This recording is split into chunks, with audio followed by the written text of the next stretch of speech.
yam tamtin hat ke batuda sena ba mioi sing ko yam koi numit kharni ki mamangda koi mioi ani fara ba matungda ngarang su mioi ani maka funna mari shuri hu phauta fara sing ngarang nong fara ba mioi sing si koi lungau lal wifi duga atopa mana lunmin thang sitlo hairiba Analyst jack hairiba mioi ani sine nong namu fari se koi kumba tamthi ba thodo tu de sena ba mioi sing phagalakpa pau si kamai yeng be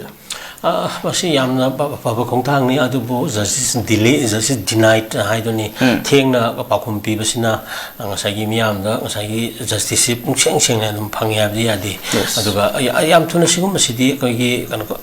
matamji khare hen sang lawgi haibatai aduna phaba horgadi loi kan ji phaga bani aduga chapsa na makoi da lifting punishment magi sana ba kan to pina honna ga bani but should be a model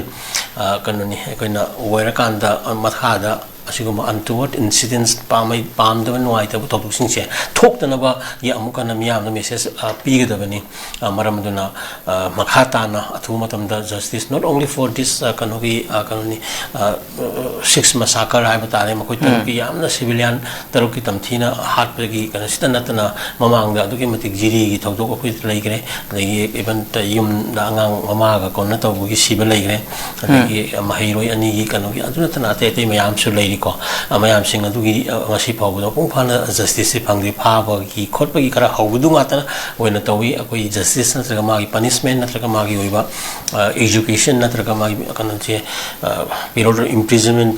ke hoida capital punishment or life imprisonment ge process the virus hariba mayam sing adugi verdict mayam ga loina na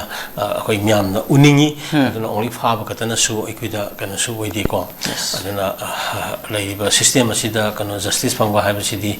magi oiba chapchaba aran ba tawru budugi perpetrators mayam sing aduna magi chapchaba marangi sairak phangwa adu myam ubuduni aduna masi only akoi preliminary stage ama da leiba tong tawi anyway phaba dudi phai aduna thintadana masi ka akoi kana makhata li hori myam sing adu so ikona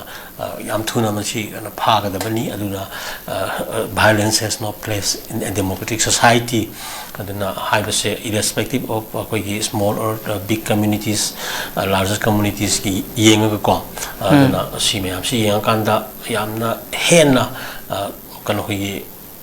athu matum da justice pina bhona ga da bani haiba option si thamgi ko